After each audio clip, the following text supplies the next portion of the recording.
Baik,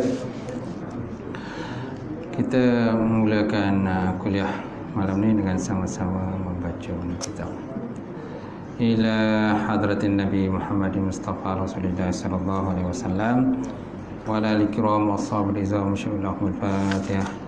A'udzu billahi minasyaitonir rajim. Bismillahirrahmanirrahim. Alhamdulillahi rabbil alamin arrahmanir rahim maliki yaumiddin. إياك نعبد وإياك نستعين اهدنا الصراط المستقيم صراط الذين أنعمت عليهم غير المغضوب عليهم ولا الضالين آمين. Assalamualaikum warahmatullahi wabarakatuh. Alhamdulillah rabbil alamin wal aqibatul muttaqin wala udwana illa 'alal zalimin. Asyhadu an la ilaha illallah wahdahu la syarikalah wa asyhadu anna Muhammadan abduhu wa rasuluh.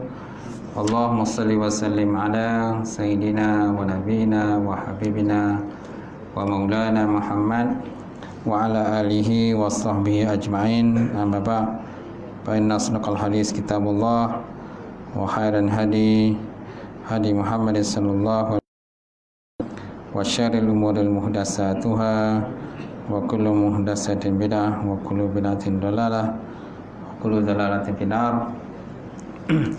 Qala Allah Subhanahu wa ta'ala fi kitabil azim ba'da auzubillahi minasyaitonir rajim. Bismillahirrahmanirrahim. Wa ma Muhammadun illa rasul qad khalat min qablihi rasul afa immata aw qutilan qalabukum ala aqabikum wa may yanqalib ala aqibai falan yadurrullaha syai'a wa sayajzillahu syakirin. Sadaqallahu azim. Waqala Nabi sallallahu alaihi wasallam bada islamu ghariban wa sayaudu ghariban kama bada fatuba lil ghuraba. Alhamdulillah. Ya mati Tuan Imam kita, tak lupa juga Tuan Bilal, suruhnya jawatan kuasa, sidang pengurusi surau, suruhnya jawatan kuasa, sidang jamaah muslimin muslimat muslimin yang minta Allah Ta'ala, insyaAllah. Kena zoom sekali ya. Dekat lagi. Dekat, jauh, macam jauh. Tradition kita baca. Bukan, zoom dia punya tu, kat skrin dia tu. Tolong lah. Macam mana? Maksudnya? Dekat kan? Bukan. Zoom. Tak faham. Tak bisa tak faham.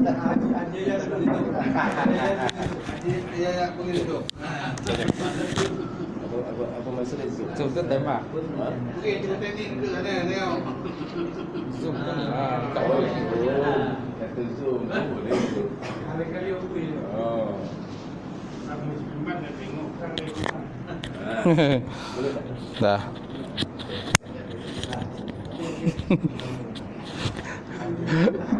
Zoom, tak dengar zoom tu. Baik, insyaAllah. Alhamdulillah. Jadi insyaAllah malam ni kita sambung tentang tajuk talak. Talak ataupun tolak. Bahasa Arabnya tolak, bahasa kita ni talak. Ada orang kata tolak. Ada orang kata tolak. Biasanya orang tua-tua lah, dia tak faham tentang tolak ni. Dia tahu cerai je. Tapi bila sebut dengan tolak dia tak tahu. Tapi tolak kan, talak tu kadang dia pun confuse masa tu, tak faham. Jadi cara talak yang disyariatkan, talak boleh dilakukan dengan pelbagai cara. Contohnya menghimpunkan beberapa talak dengan sekali lafaz atau menyebutnya secara berasingan. Menghimpunkan beberapa talak dengan sekali lafaz saja. atau menyebut secara berasingan. Maknanya dia kalau talak 3 tu disebut terus talak 3. Kan? Ataupun dia sebut talak 1 dulu, besok dia sebut lagi talak 1 lagi, lusa talak 1 lagi. So dah berapa? 3. Tak? Maknanya dia sebut secara berasingan. Ataupun pagi dia sebut 1, tengah hari kan sebut 1 lagi, malam kan sebut 1 lagi. Dah 3 kan? Macam tu.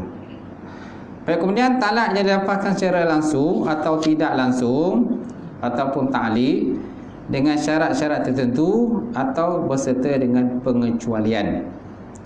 Itu cara kedua lah, cara talak yang disyariatkan.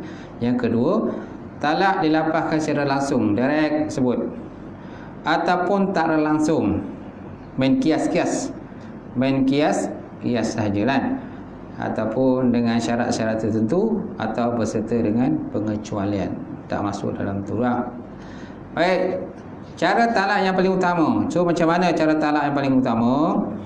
Yang paling afdal, kata musannif rahimahullah taala, cara talak yang paling baik menurut syarak serta bersesuaian dengan hikmah disyariatkan terbagi pada 3 peringkat. Pertama, menceraikan isteri dengan talak 1 dalam keadaan isteri yang suci pada haid ataupun belum lagi disetubuhi. Itu talak yang paling baiklah. Menceraikan isteri dengan talak 1 dalam keadaan isteri yang suci, bersih, bersih pada haid dan belum disetubuhi. Kenapa? Kalau dah disetubuhi kemungkinan akan hamil, kan? Akan hamil. Bila hamil pula tahu jelah kan. Jadi dah lah tinggal orang tu seorang, lepas tu mengandung pula, kan? Laki dah lagi ke mana orang. Macam tu. Jadi menginaya golongan perempuan lah. Jadi Islam dia tak bukan macam tu cara dia. Islam ni kan membela orang perempuan. Kalau zaman jahiliah tu lain dulu lah, kan? Pada zaman jahiliah dulu, orang perempuan ni orang kata mudah lah dijual beli macam tu je. Ataupun ada lagi yang ditanam hidup-hidup golongan perempuan. Sayyidina Umar pun dekat riwayat tuan-tuan pernah menanam anak dia sendiri. Mana orang perempuan tu macam barang dagangan je lah, macam tu. Tidak ada nilai pada orang lelaki. Tapi bila Islam datang, maka Islam membela orang perempuan, insya-Allah. Jadi cara pertama, menceraikan isteri dengan keadaan dalam talak 1 dalam keadaan isteri yang suci daripada haid ataupun nifas dan tidak lagi belum disetubuhi lagi. Apabila suami menyesal atas tindakannya, dia boleh rujuk kepada isterinya semasa tempoh haidah. Boleh rujuk semulalah kalau nak rujuk. Tapi sebaik-baiknya mintalah izin perempuan tu dulu. Itu paling baik.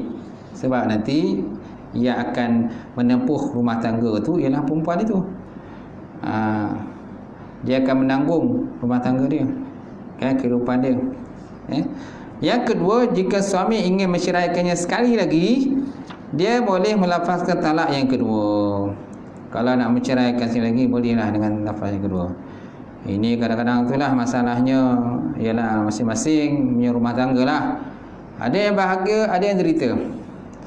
Ini bukan, ini adalah ketentuan Allah Ta'ala lah, macam mana. Ada suami yang jenis memukul, ringan tangan, namanya ringan tangan lah. Ringan tangan dia 2. Satu ringan tangan, rajin buat kerja. Mana isterinya susah tu dia tolong, apa yang patut dia tolong lah. Tu ringan tangan. Satu ringan tangan suka memukul, kan, debik sana, debuk sana, pukul sana, pukul sini, lebam sini, macam tu. Begitu juga dengan kaki. Kaki pun bagi 2, ringan kaki. Dengan kaki satu lagi, dengan kaki ini satu rajin pergi ke masjid, pergi ke surau, tu dengan kaki. Satu dengan kaki ini suka penyapak, terajang sana, terajang sini sebagainya, dengan kaki juga tu. Baik. Jadi itu sebabnya pentingnya orang kata lafaz ta'liq tu dilafazkan. Bila dah sah akad nikah, mana suami kan kena baca lafaz ta'liq. Ta'liq itulah yang mengikat suami. Mana dia tak boleh menceraikan isteri dia. Kalau menceraikan isteri kan, mana isteri boleh ada hak untuk buat pengaduan ke mahkamah lah. Dan mahkamah pun takkanlah terima bulat-bulat pengaduan isteri, kan. Mahkamah pun buat siasatan, kan, panggil suami dia, betul ke tak ada. Kalau kata pukul tu mesti ada laporan doktor, memang perempuan tu dipukul dan sebagainya. Ada juga perempuan kadang-kadang mencederakan diri sendiri pun ada. Mencederakan diri sendiri. Macam tu. Kadang ada juga lelaki mencederakan diri sendiri. Dia dakwa isteri dia pukul dia. Dia dakwa isteri pukul dia. Nak maklumlah isteri ni garang macam singa lapar. Betul tak? Yang suami pula jenis yang orang kata sentimental, kan? Jenis tak garang ni. Jadi isterinya ambil kesempatan lah, dia debuknya suami dia. Macam tu. Macam-macam kan kesemua tangga itu dengan baik. Baik, yang ketiga, selepas itu suami masih memiliki satu talak lagi yang sekiranya dilakukan pada kali tiga, ia menjadi talak yang tak boleh rujuk lagi, namanya ba'in. Ba'in ataupun ba'in kubra. Kalau ikut pada putusan mahkamah, dia sebut ba'in kubra. Dia tak sebut ba'in saja. Sebab ba'in ada dua, ba'in sugro dan ba'in kubra. Ba'in sugro ialah ba'in yang tak boleh rujuk waktu edah. Sedangkan ba'in kubra, kan, dia kena cinta buta. Kena cinta buta barulah boleh bersama semula. Mana bekas isteri itu kena berkahwin dengan lelaki lain, dan lelaki lain itu menikmati akan keseronokan dia bersama dengan perempuan tadi, persetubuhan dia. Lepas tu lelaki yang kedua tu menceraikan dia, dah habis edah ni baru boleh berkahwin dengan lelaki yang pertama semula. Kemudian jadi selepas itu suami masih memiliki satu talak lagi yang sekiranya dilakukan pada kali ketiga, ia menjadi talak yang tak boleh rujuk semula. Melainkan selepas bekas isteri itu berkahwin lain dengan perempuan dengan perkahwinan yang sempurna menurut syarak. Hal ini berdasarkan firman Allah Subhanahu wa taala dalam Quran, at-talaqu marratan fa imsakum bil ma'ruf wa tasrihu bi ihsan. Talak yang boleh rujuk tu hanya 2 kali, maka sesudah itu bolehlah dia suami merujuk semula, memegang terus isterinya, ataupun at-tasrihu bi ihsan, ataupun melepaskan dengan cara baik. Melepaskan dengan cara baik. Macam tu. Itu terpulang pada suamilah sama ada nak teruskan hidup bersama ataupun tak nak terus hidup bersama. Baik, kemudian 92, talak 3 dengan segala lafaz. Talak yang tidak menurut cara yang sebaiknya dan tidak bermakna talak itu tak jatuh, bahkan ia jatuh dengan apa cara sekalipun, selagi syarat-syarat yang dijelaskan sebelum ini terdapat kepada suami yang melafazkannya. Dalam hal ini, jika suami melafazkan talak 3 dengan sekali lafaz dalam satu masa, maka jatuhlah talak 3 sekaligus sebagaimana disebut secara berasingan. Contohnya, suami berkata kepada isterinya, engkau diceraikan dengan talak 3. Kau diceraikan dengan talak 3. Kalau 10 macam mana? 3 jugalah. Kalau 10, 3. Dia sebab talak tak ada 10. Talak tidak ada 10. Talak maksimal 3 saja. Tak ada yang 10. Kau takaplah 100 talak pun, tetap paling tinggi pun maksimalnya 3 sajalah. Macam tu. Walaupun kau gorang macam mana pun macam tu juga.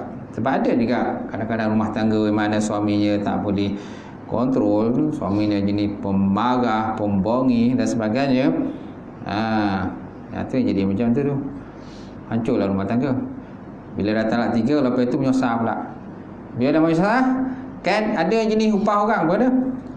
Kerana nak bersama semula dengan suami isteri bekas isteri tadi, ada yang sanggup mengupah orang lain supaya berkahwin dengan bekas isteri dia. Macam tu. Namanya si muhalil lah. Si muhalil mana orang yang menghalalkan dia. Namanya si muhalil. Mengupah orang lain. Hukum mengupah orang lain tu hukumnya adalah haram lah. Mengupah. Macam tu. Baik. Walaupun begitu tetap sah lah. Benda itu tetap sah. Tapi hukumnya tetap haram-haram. Mengupah orang lain. Supaya menjadi pak sanggup, istilah kita ni. Pak sanggup lah. Macam tu. Takut nanti bila dah kahwin, diupah orang tu kahwin dengan bini dia, bekas bini dia. Lepas tu orang tu tak ceraikan. Tak dilopeh dah. Sayang pula kan. Macam tu. Dah sayang pula, dah gila talak pula. Ha? Tak upah je lah. Maksudnya? Minta upah. Tak payah upah. Tak payah upah, tak ada masalah. Rela kan? Ha. Sekali je. Okey. Tetap dah hukum tu makruh lah. Hukum makruh aja dia. Bukan hukum haram lah. Dia jatuh makruh. Macam tu. Tak boleh. Dia mesti menikmati. Ya tu. Kan dia nikah saja, lepas tu tak dibagi tidur orang tu kan, tak boleh. Tak jadi, dia tak jadi. Macam tu. Dia mesti menikmati. Faham ke menikmati? Tak faham tu apa yang cakap. Macam tu. Macam tu. Menikmati keseronokan tu. Tahu tak? Baik. Jadi perbuatan ini tidak haram, cuma menyalahi sunnah Nabi sallallahu alaihi wa ala alihi wasallam dan tidak menepati cara yang sebaiknya. Cara yang tidak sebaiknya, maknanya melapaskan talak 3 sekaligus. Gitu. Memang jatuh talak 3, dia terus talak 3 sekaligus. Memang jatuh talak. Cuma tidak menepati kepada cara yang sepatutnya. Dia kalau talak pun paling kurang pun talak 1. Macam tu. Itu talak seorang. Satu lagi lah, kalau masih lagi tak aman rumah tangga, cacat marba, asyik perang sana perang sini sebagainya, 2 lelaki bini tu kan, jadi lepaskan satu lagi. Lepas tu cuba baik lagi, jatuh juga, lepas satu lagi, barulah selesai. Macam tu. Lepas tu kalau carilah orang lain lah. Carilah orang lain. Macam mana?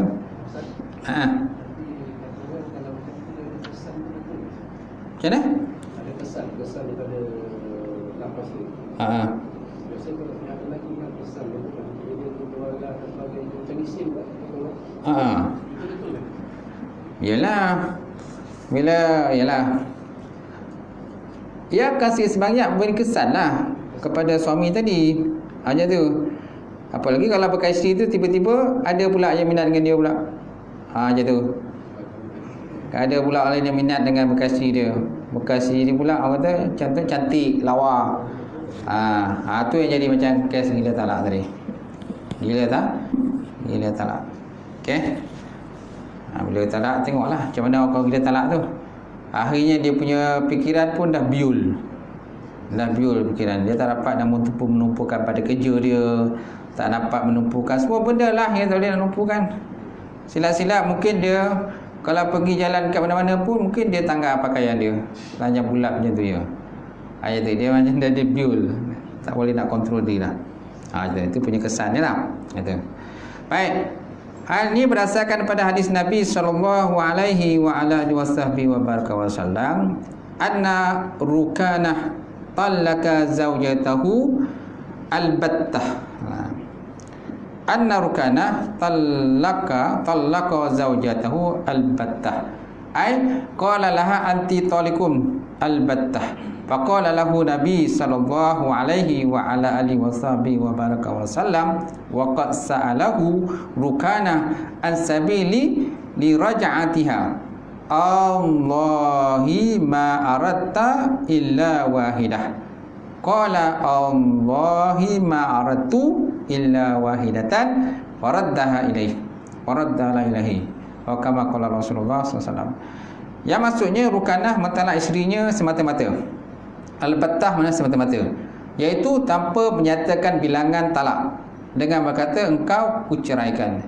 Rukanah bertanya pada Nabi sallallahu alaihi wa ala alihi wasallam cara untuk kembali rujuk semula pada isterinya. Lalu baginda bersabda kepadanya, demi Allah, engkau tidak masukkannya melainkan 1 talak sahaja. Maka Rukanah pun berkata, demi Allah, aku tak masukkan melainkan 1 talak sahaja. Maka isteri pun dikembalikan kepadanya. Maknanya talak tu dia tak sebutkan jumlah. Kalau suami melapaskan talak, dia tak sebutkan jumlah, biasanya jatuh talak 1 lah. Dia tak jatuh talak 2, tak talak 3 dan sebagainya. Dia biasa satu sahaja. Jadi itu yang terjadi kepada Ruqanah. Dia tanya dengan Nabi, apa pandangan Nabi? Kerana dia telah melapaskan ceraikan isteri dia. Gitu. Tapi kalau disebut adun ni mana bilangan talak itu, tu bilangan itulah yang akan betul. Cuma dalam konteks kita di Malaysia ni, kan, sama ada talak tu jatuh ataupun tidak, biasanya mahkamah saja memutuskan. Mahkamah saja yang memutuskan talak itu jatuh ataupun tidak. Pejabat agama pun, kita pun tak boleh nak tentukan jatuh atau tidak. Yang ada kuasa mahkamah. Semana kalau mana suami yang telah melapaskan talak di luar mahkamah, dia wajib buat pengesahan di mahkamah. Sama ada jatuh atau tidak. Sama ada isteri sendiri buat pengaduan mahkamah ataupun suami sendiri pergi buat aduan ke mahkamah. Tahu kalau suami dia nyatakan, aku dah ceraikan isteri aku. Kalau isteri pula dia kata suami dia telah ceraikan dia. So pergi buat pengesahan di mahkamah. Mahkamah akan panggil lah dua-dua bersidang. Okey, betul tak? Betul tak isteri kau kata macam ni, betul tak? Macam tu.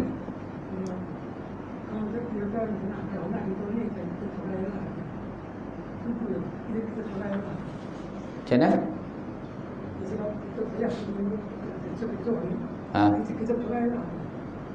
Itu pun dah ada maksud kepada cerai. Dah ada maksud lah. Dia macam kinayah lah tu. Dia ada lepas kinayah. Ada tak dia niat untuk cerai? Ada tak niat? Dia cakap ni kita tak nak. Yalah, walaupun cakap je. Dia tu macam lafaz habas. Dia macam lafaz pemberitahuan saja. Lafaz pemberitahuan. Walaupun lafaz pemberitahuan, kita kena tanya juga dengan suami ni ada tak dia niat. Gitu. Okay? Dia bukan lapas lapas macam saya ceraikan kan awak dan sebagainya macam tu kan. Dia bukan lapas macam tu, tapi macam lapas beritahu aja. Cuma tak pasti sama ada niat atau tidak. Kalau niat jatuh lah gitu. Itu sebabnya kena buat pengesahan di mahkamah. Kalau mahkamah kata jatuh, jatuh lah. Kalau tak ada terjatuh, tak adalah. Kalau jatuh, mana kalau nak rujuklah dalam masa edah tu. Macam tu. Ada tempoh edah perempuan kalau nak rujuk. Kalau tak, habis edah, tak dapatlah. Kalau nak bersama semula, kena akad nikah yang baru. Akad nikah yang baru. Macam tu. Bila akad nikah yang baru, kan banyaklah prosedur yang kena ikut lagi. Kena bayar mas kahwin, kena ada wali, kena ada saksi lah, kena olah daftar online semula. Banyaklah kerja dia tuan-tuan. Kan? Maksudnya dalil ini menjadi dalil hadis ini menjadi dalil bahawa jika Ruqanah bermaksud talak 3, pasti jatuh talak 3, dan Nabi Muhammad sallallahu alaihi wasallam tidak akan mengizinkannya rujuk semula pada isterinya jika tidak soalan dan sumpahnya tidak membawa apa-apa makna. Tapi sekarang ni Nabi membenarkan dia rujuk. Kalau Nabi membenarkan rujuk, maknanya bukan talak 3 lah. Talak 1 ataupun talak 2. Namanya talak raji. Talak raji mana talak yang boleh dirujuk semula. Baik, kemudian ta'liq talak dan sifat atau syaratnya. Talak dilakukan secara langsung ataupun dengan ta'liq. Ta'liq talak bermaksud suami menggantungkan jatuh talak isteri dengan terjadi sesuatu sifat atau syarat yang dikaitkan dengan isteri ataupun orang lain. Contoh, suami menggantungkan jatuh talak isterinya dengan kedatangan seseorang atau dengan perbuatan tertentu yang dilakukan oleh isteri ataupun orang lain. Itu dinamakan ta'liq talak. Kan, ta'liq ada 2 macam saya sebut sini kan. Ta'liq pertama tu akad nikah. Lepas akad nikah tu kau suami kena baca ta'liq. Macam mana lafaz dia? Dengan ini saya mengaku dia kan. Seandainya saya meninggalkan isteri saya, siapa nama isteri, nombor kenalan, kad kenalan dia berapa, selama 4 bulan hijrah secara berturut-turut tanpa nafkah, ataupun saya hilang pada tempat dan tidak diketahui sama ada hidup ataupun matinya saya, ataupun saya telah pun mencederakan kepada tubuh badan dia, kemudian dia buat pengaduan kepada mahkamah, kemudian mahkamah buat sesetan yang patut menepatinya benar, maka jatuh atasnya satu talak. Ini lafaz ta'liq yang dibaca waktu akad nikah. Satu lagi ialah talik yang dia buat sendiri. Kau keluar rumah, itu kan, kau pergi jumpa orang tu, itu kan, maknanya mengikat sesuatu. Apabila ikatan tu dilanggar, syarat tu dilanggar, maka ia tolak. Jadi mensyaratkan ataupun mengikat sesuatu sehingga apabila suami langgar atau isteri langgar sebagainya, maka jatuhlah talak. Suami pun boleh juga seperti itu. Kalau saya balik rumah saya, mana engkau pun jatuh. Gitu. Baik, contoh suami menggantungkan talak, jatuh talak dengan isterinya dengan kedatangan seseorang atau dengan perbuatan tertentu yang dilakukan isteri ataupun orang lain. Contoh talak yang dikaitkan dengan sifat ialah suami berkata pada isterinya, engkau tercerai jika ayah pun datang, atau engkau tercerai dalam bulan Ramadan. Kau tercerai dalam bulan Ramadan. Cuma bulan Ramadan ni kena sahih. Bulan Ramadan mana? Bulan Ramadan tahun ni ke, tahun depan ke, tahun akan datang ke dan sebagainya. Kalau lagi clear, dia sebutkan tahun bila. Macam tu. Sebab kalau sebut bulan Ramadan saja umum, boleh bulan Ramadan tahun ni, bulan tahun depan, bulan lusa, sebagainya. Baik. Sehubungan dengan itu, apabila ayahnya datang atau masuk bulan Ramadan, jatuh talak. Contoh talak yang dikaitkan dengan syarat ialah suami berkata pada isterinya, lakimu datang ataupun masuk dalam rumah. Abang kau kalau datang masuk rumah, maka kau macam itulah. Maknanya mengaitkan ataupun mengikat sesuatu, kalau dilanggar tu habis. Gitu. Kalau berlapan tu, kalau datang bapak itu salah. Kenapa ni baik pada siapa? Tak boleh. Talak ta'liq tak boleh dirujuk. Tak boleh ditarik. Ta'liq tu tak boleh ditarik semula. Kalau dah ta'liq tu kan memang tak boleh lah. Kecuali sehingga tunggulah sehingga dilanggar ta'liq tu.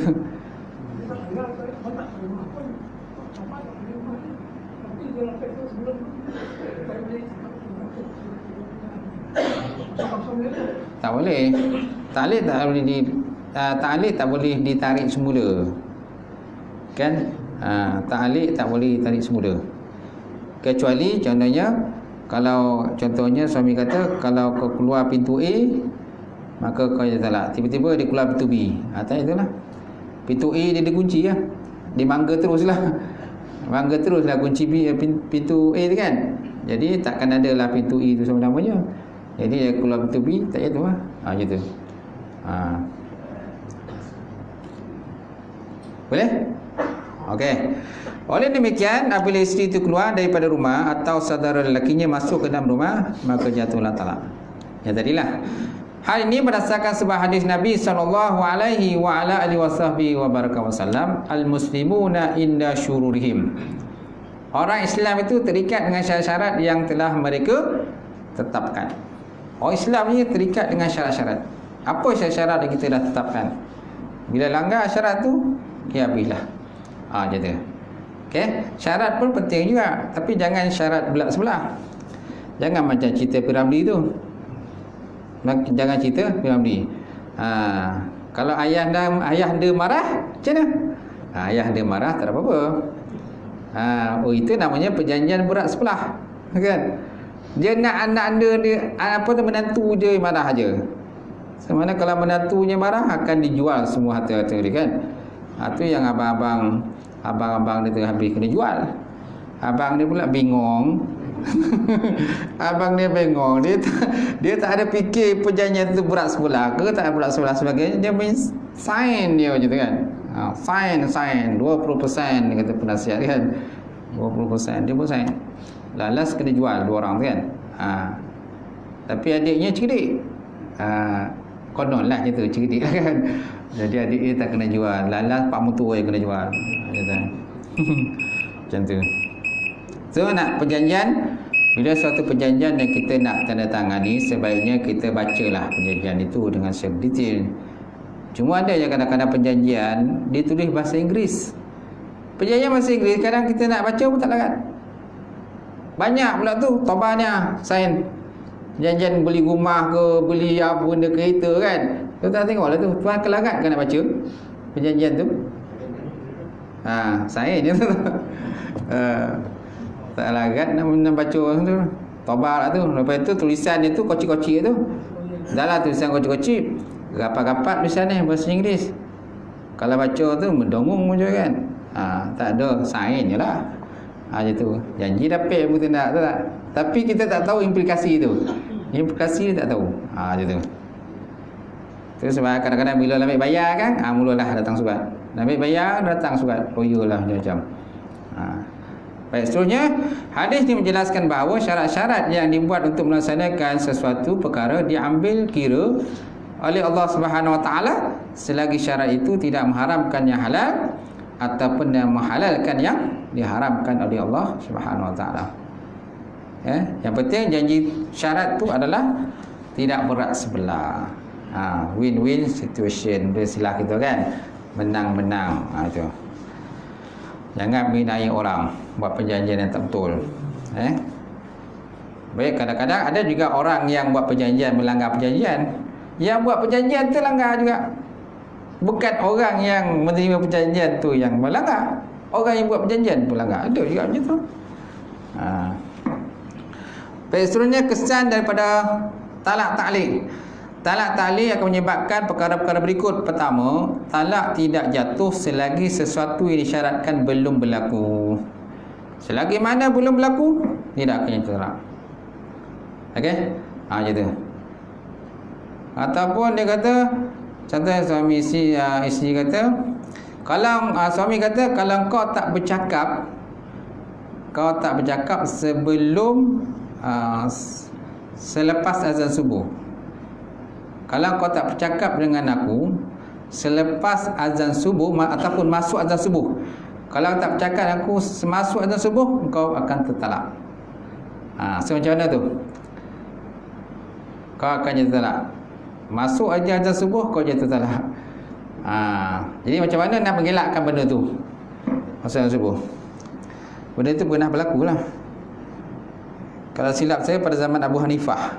Pada zaman Imam Abu Hanifah ada seorang lelaki, dia telah berperang dengan isteri dia, bergaduh dengan isteri dia. Maka dia katalah kepada isteri dia, kan, mulai daripada besok dia kata, kalau selagi mana kau tak bercakap dengan aku, kata suami dia, maka kau azan subuh besok kau pun jatuh talak. Isteri dia pula memang dia menanti-nantikan keadaan tadi. Dia menanti-nantikan keadaan tu. Dia tak nak cakap. Macam tu. Jadi lelaki tu mengadulah pada Imam Hanifah keadaan tadi.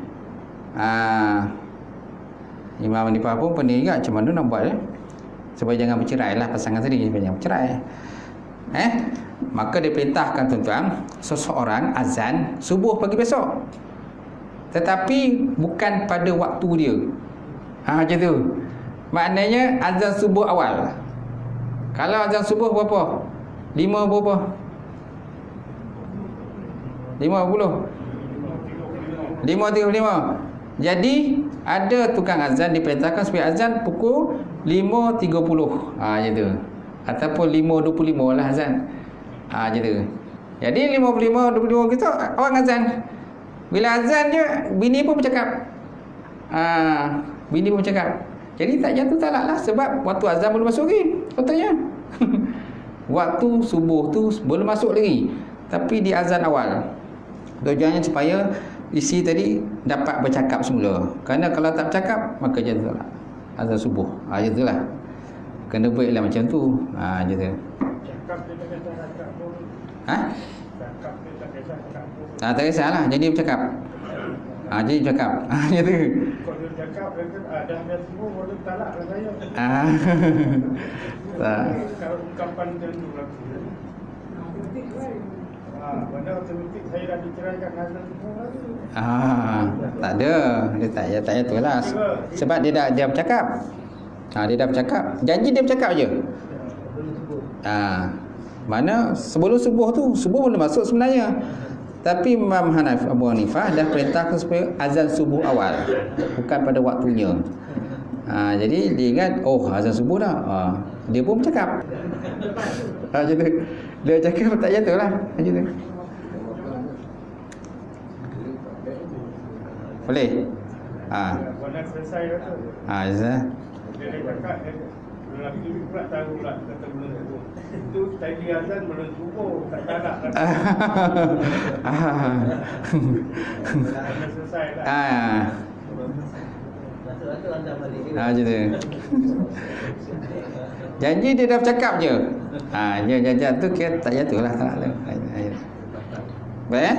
Kemudian kehidupan rumah tangga masih kekal dengan segala hukum dan kewajipannya selagi syarat yang dikaitkan dengan talak belum terjadi walaupun ia pasti berlaku. Contohnya suami berkata apabila tiba bulan Ramadan engkau tercerai. Bila bulan Ramadan engkau tercerai. Bila mana belum masuk Ramadan lagi. Dia kata apabila tiba bulan Ramadan. Bulan Ramadan belum tiba lagi. Tak jatuhlah. Bila tiba je jatuh. Tapi kalau yang nak lebih clear, bulan Ramadan ini ataupun dia kata bulan Ramadan puasa pertama, hari pertama kan, puasa Ramadan hari pertama, jatuh. Itu itu lebih jelas lah, lebih clear lah. Kalau ada niat dia nak menceraikan isteri dia, macam tu. Baik, kemudian talak jatuh sebaik-baik sahaja syarat yang dikaitkan kita berlaku. Suami tak perlu melafazkan talak yang baru. Tak perlulah. Baik, kemudian pengecualian dalam talak ataupun talak. Talak disertakan pengecualian adalah sah. Sebagaimana talak dikaitkan dengan sifat ataupun syarat. Pengecualian yang dimasukkan ialah suami menghimpunkan lebih daripada satu talak dalam satu lafaz dan membuang sebahagiannya dengan perkataan kecuali. Contohnya suami berkata, engkau diceraikan dengan talak 3 kecuali talak 1 ataupun talak 2. Kau diceraikan dengan talak 3 kecuali talak 1 ataupun talak 2. So jatuh apa? Engkau diceraikan dengan talak 3 kecuali 1. So ada apa? 2 talak ataupun kecuali 2. Mana satu lah. Satu kan? Macam tu. Mana dia disebut kecuali. Illa tu kecuali lah bahasa Arab.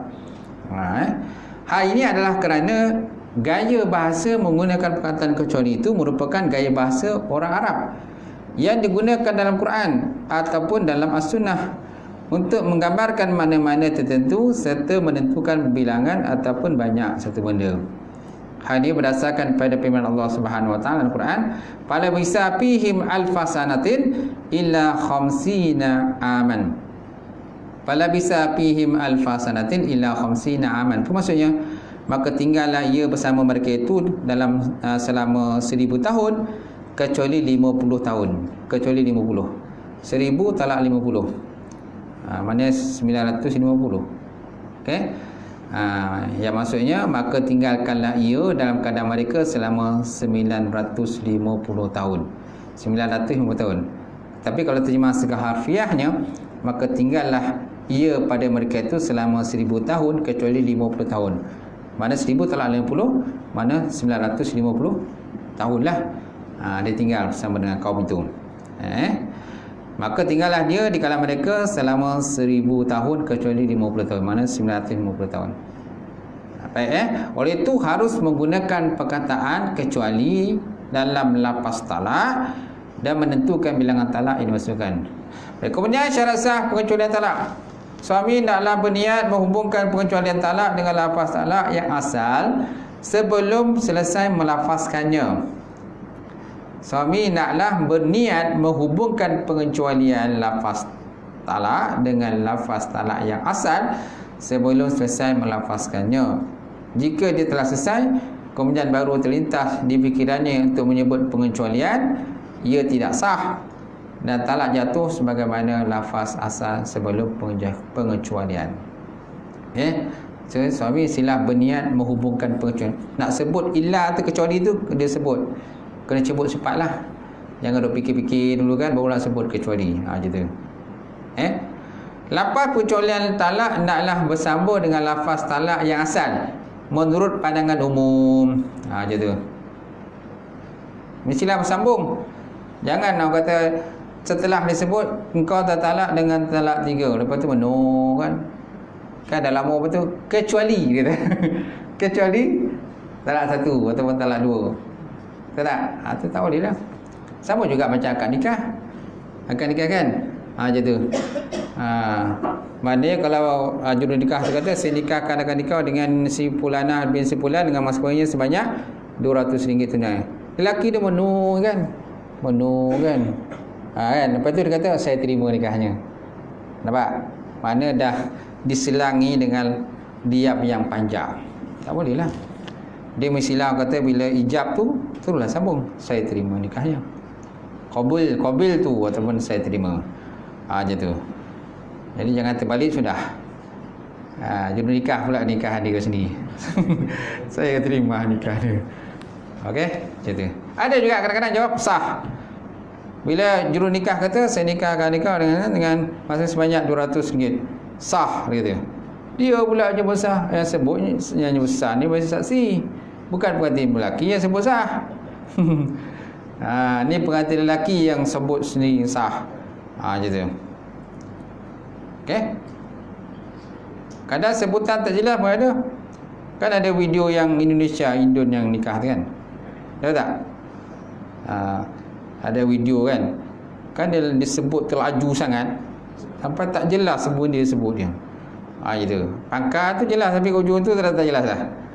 Cepat sangat. Ni pun tak boleh juga. Mestilah sebut dengan lafaz yang jelas, clear. Mana saksi pun dengar. Baik, kemudian jika terdapat senggang yang kedua-duanya dianggap tidak bersambung menurut pandangan umum seperti seminit, maka pengecualian tersebut batal dan talak jatuh sebagaimana lafaz talak yang asal sebelum pencabulan. Dia ceraikan isterinya dengan talak 3. Kan lepas tu dia diam kan, diam seminit. Lepas tu dia kata kecuali, baru dia sebut kecuali. Kecuali talak 1 pun talak 2. Tak boleh lah. Sama macam tadi ijab kabul tu kan. Dia tak dia sebut terima nikah tu, lama dia menung kan. Macam yang berak kapur. Menung kan. Lepas tu dia kata saya terima nikahnya. Macam tu. Tak boleh lah. Mesti sebut dengan cepat. Macam tu. Okap sangat pun tak boleh. Okap sangat pun tak boleh. Mana juru nikah pula habis sebut kira. Dia dah kata terima, saya terima nikahnya. Baik, kemudian yang terlampau apa pun ada satu video tu. Dah habis akad nikah kan? Dah siap dia nak peluk bini tu. Ada satu video ingat tak? Dah sah akad nikah dah. Tak sabar-sabar dia nak peluk bini depan orang ramai. Dia nak cium, nak peluk bini depan orang ramai. Sabarlah dulu. Yang nikah tu pula dah berumur, dah tua, otai. Agak dah lama kan mengidam kan. Dah lama mengidam dengan perempuan kan. Tu yang dia dah sah akad nikah tu, tak sabar-sabar kan. Dia nak peluk perempuan tu. Sabarlah dulu kan. Tunggulah malam. Pukul berapa tu tak?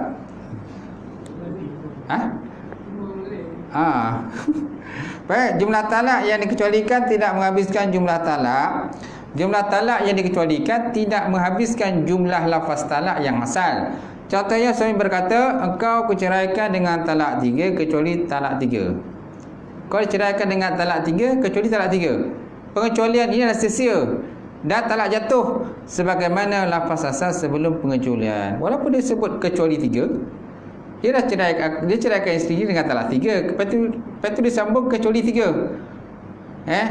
Maka tetap 3. Bukan mana dia akan jadi kosong, tak ada. Bukan mana kosong tapi tetap 3. Mana jumlah talak yang dikecualikan tidak menghabiskan jumlah lafaz talak yang asal. Contohnya suami berkata, engkau ceraikan dengan talak 3 kecuali talak 3. Cerai dengan talak 3 kecuali talak 3. Jadi pengecualian ni tuan-tuan merupakan pengecualian yang sia-sia dan talak jatuh sebagaimana lafaz asal sebelum daripada kecuali tadi. Sebelum disebut kecuali, mana dia tetap jatuh talak 3. Baik, kemudian seyogianya ataupun sepatutnya diketahui bahawa lafaz pengecualian dalam ayat positif membawa maksud negatif. Manakala lafaz pengecualian dalam ayat negatif, dia akan masuk positif. Dia akan masuk positif. Macam tu. Walaupun sebelum itu negatif, dia akan jadi positif lah bila ada ilah tu. Hal ini adalah kerana pengecualian memberi makna yang berlawanan dengan maksud lafazan. Jika suami berkata, aku tidak menceraikan engkau kecuali 2 talak, maka jatuh talak 2. Suami ucapkan, aku, kata suami, tidak menceraikan engkau kecuali 2 talak, maka jatuh 2 talak lah. Jatuh 2 talak. Kerana sebelumnya nafi. Bila nafi, dia jadi isbat. Bila ada nafi, selepas ilah jadi isbat. Macam tu. Contohlah kalimat la ilaha illallah, tiada Tuhan melainkan Allah. Jadi ada Allah tak? Ada. Walaupun sebelum tu nafi. Selepas nafi jatuh isbat. Subut ataupun tetap. Tidak ada Tuhan melainkan Allah. So ada Tuhan tak? Ada. Itu doa Allah. Walaupun sebelum tu dinyatakan tentang penafian, tidak ada Tuhan. Macam tu. Hal ini berdasarkan hadis Nabi sallallahu alaihi wa ala alihi wasallam, man a'taqa aw tallaqa wastasna falahu sanayahu. Sesiapa yang memerdekakan hamba atau menceraikan isteri dengan melapaskan pengecualian, maka dia dapat pengecualiannya. Dia sebut lapar pengecualian, maka dia akan mendapat pengecualian. Dia lapaskan illa kecuali, maka yang selepas illa itulah yang kita tetapkan. Sebelum illa tu, kecuali tu, kita tak boleh nak pakai hukum tu. Kita kena pakai hukum selepas kecuali. Selepas kecuali itulah kita kena pakai. Baik, kemudian menyerahkan talak pada isteri. Suami boleh menyerahkan kuasa menjatuhkan talak pada isteri. Penyerahan itu hanya sebagai pemilikan talak kepadanya. Syarat jatuh talak isyarah pada isteri: pertama, talak itu tidaklah secara langsung, direct. Ia tak sah dilakukan secara ta'liq, seperti apabila esok tiba, ceraikanlah dirimu. Apabila esok tiba, ceraikanlah dirimu. Ini tak berlakulah, kerana dia diikat dengan syarat ataupun ta'liq. Dia mesti direct. Mana kalau serah hari itulah. Serah hari itu, tak boleh serahkan besok. Macam tu. Mana tak nak dikaitkan dengan syarat. Yang kedua, suami yang menyerahkan talak kepada isterinya naklah seorang yang mukallaf. Justru tidak sah penyerahan suami talak kepada isteri kepada isterinya yang suami yang masih kecil atau gila. Suami masih kecil ataupun suami gila, tak sah penyerahan. Jadi mestilah suami itu bersifat mukallaf, akil balik. Macam tu. Kemudian isteri yang diserahkan talak pula juga hendaklah seorang yang mukallaf. Justru tidak sah menyerahkan talak pada isteri yang masih kecil ataupun masih gila. Tapi jaranglah orang buat serah talak pada isteri. Betul tak? Jarang. Biasanya talak pada tangan suami, itu tak? Suami aku ada hak, ada kuasa veto silakan. Aku ada kuasa besar, kuasa veto. Pulanglah aku, nak cerai ke, tak nak cerai ke, dan sebagainya. Macam tu. Kemudian isteri naklah mentalak isterinya. Isteri naklah mentalakkan dirinya serta-merta sebaik saja suami menyerahkannya. Suami naklah mentalakkan dirinya serta-merta. Dia mesti sifatnya serta-merta. Tak boleh menangguhkan. Dia tak boleh menangguh. Dia kena ucapkan masa itu juga. Mana serta-merta. Sebaik saja suami menyerahkannya. Jika isteri menangguhkannya sekadar tempoh yang memutuskan ijab dan qabul, maka penyerahan itu adalah tidak sah. Nampak? Jika isteri menangguhkannya sekadar tempoh yang memutuskan ijab qabul, kan singkatkan masa kan, maka perceraian itu tidak sah. Tak berlaku cerai. Sebab kerana asalnya kuasa cerai ini, talak ini daripada suami. Macam tu. Isteri kuasanya telah pasah. Mohon pasah kan. Pasah pun yang memisahkan tu hakim. Hakim yang memisahkan, bukannya isteri. Isteri hanya mohon fasakh. Tak? Yang memutuskan tu siapa? Hakim. Tak? Kemudian khulu', tebus talak. Tebus talak pun bukannya isteri yang memutuskan, wakil dia yang menceraikan bagi pihak isteri. Suami kan. Maknanya namanya apa tu? Hakam kan. Mana hakam ni diberi kuasa kepada hakam ni diberi kuasa oleh mahkamah untuk melapangkan cerai bagi pihak suami. Seandainya suami enggan menceraikan isterinya, tetapi masalahnya disebabkan tidak ada kesudahan pertikaian rumah tangga tu, tak ada kesudahannya, jadi hakim melantik hakam untuk menceraikan isteri bagi mewakilkan pada pihak suami, kerana suami enggan menceraikan isteri. Baik, kemudian hadis berdasarkan firman Allah Taala dan Nabi Muhammad sallallahu alaihi wa ala alihi wasallam telah memberi pilihan kepada isteri baginda sama ada nak hidup selama-lamanya dengan Nabi ataupun nak berpisah. Nabi SAW pernah memberi tawaran kepada isteri baginda lah, disebabkan oleh perbalahan yang berlaku di kalangan isteri baginda Rasulullah sallallahu alaihi wasallam. Kan Nabi pernah mengasingkan diri pada isterinya selama sebulan. Nabi pernah mengasingkan para isterinya selama 1 bulan disebabkan pergaduhan perbalahan yang berlaku di kalangan madu-madunya tadilah isteri baginda Rasulullah sallallahu alaihi wa ala alihi wasallam. Tetapi akhirnya Nabi tak menceraikan pun, tak ada. Mereka rujuk semula dengan mana bersama semulalah dengan Rasulullah sallallahu alaihi wasallam, kerana mereka memilih Allah Taala dan Rasul.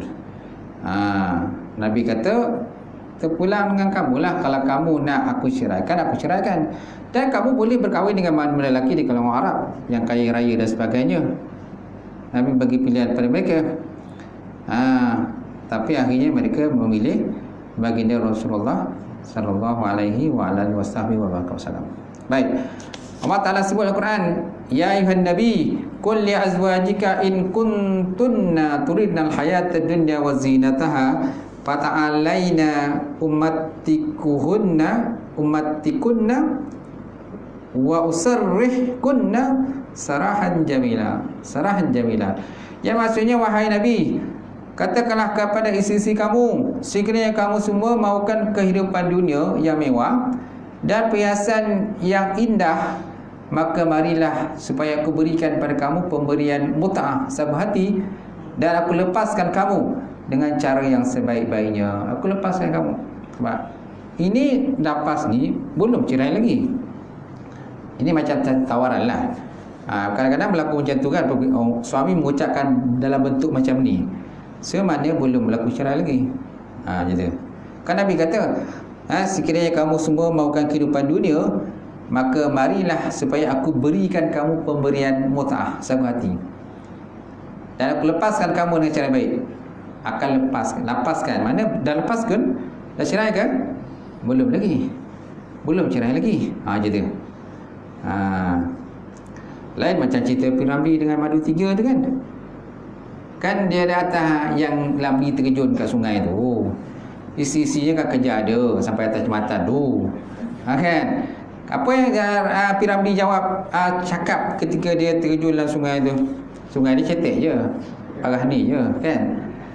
Kan isi dia cakap, mulai pada hari ini kamu semua aku ceraikan. Apa yang dia cakap kan? Apa jawapan daripada isteri dia? Tunggu dulu bang, kan? Dulu. Tunggu dulu kan, dia cakap macam tu. Tapi kalau ikir kan dia jatuh. Kalau ikir kan dah jatuh dah tu. Dah jatuh lah kan. Kan dia kata, mulai pada ini aku ceraikan kamu semua. Tapi kan masa tu kan tak jatuh, kan dia orang okey semula.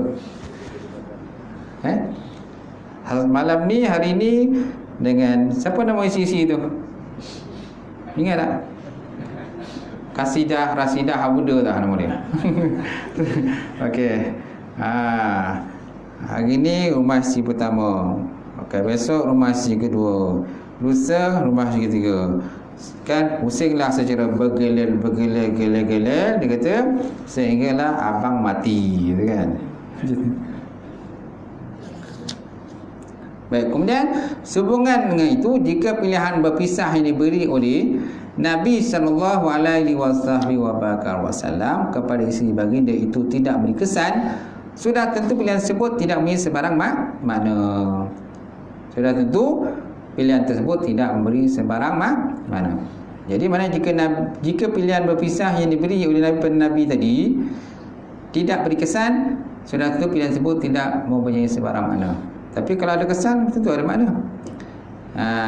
Mana Nabi bagi pilihan saja. Belum lagi Nabi menjatuhkan talak. Belum lagi kan? Nabi tak kata kan? Kalau Nabi menjatuhkan talak, itu baru jatuh. Masya Allah. Okay, itu sajalah perbincangan kita malam ni, insyaAllah. Akan datang kita masuk masalah talak lagi. Tak habis lagi ni. Ada lagi sambungan dia. Wallahu a'lam bishawab. Okey, ada soalan kalau nak tanya sebelum saya tutup ni?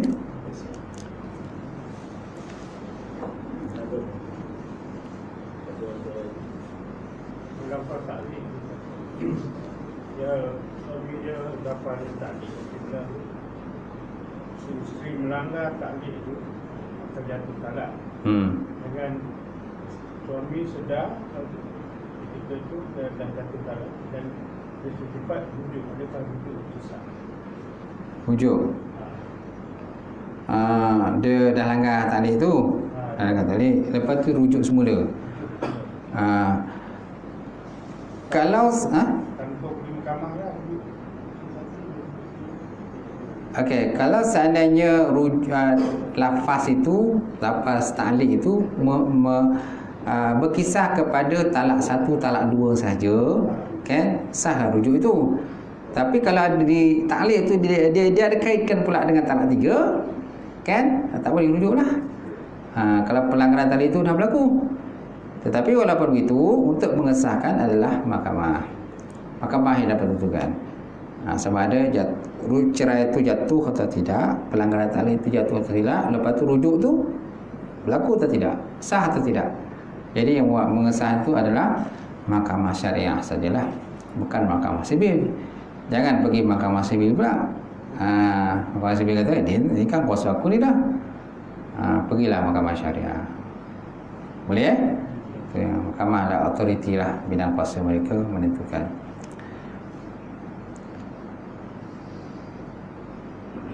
Habis Okey.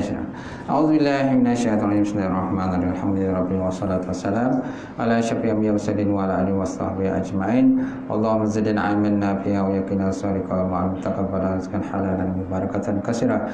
Wa siyana fata ya 'alim nawilana qulubana bi nuri ma'rifatika wa ta'ala ta'rifin. Allahumma faqqihna fid din, Allahumma faqqihna fid din, Allahumma ij'al hadza jam'an marhuma wa tafarraqna min ba'di tafarruqan ma'suma. Rabbana aftah bainana wa baina qawmina bil haqq wa anta al-fatihim. Rabbana atina fid dunya hasanah wa fil akhirati hasanah wa qina azabannar. Subhana rabbika rabbil izzati amma yasifun wa salamun alal mursalin. Alhamdulillah. Qabbalallahu minkum.